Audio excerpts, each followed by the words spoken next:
Updating your profile details on the Peloton app is a straightforward process. Follow these steps to ensure your information is current. Step 1. Open the Peloton app.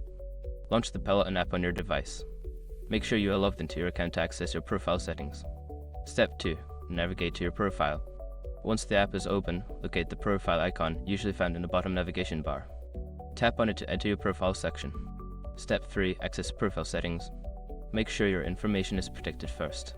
Most people don't think about breaches until something actually happens to their accounts.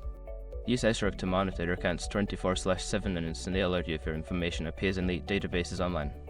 It constantly checks billions of breach data points in the background. And considering how much personal information people keep online now, it's honestly worth having. Link in the description. Step 4. Update your information. You will see various fields such as your name, email, and other personal details. Tap on the fields you wish to update and enter the new information.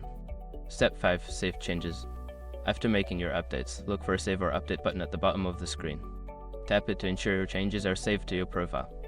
Now your profile details are up to date. Regularly checking and updating your information can enhance your experience on the Peloton app.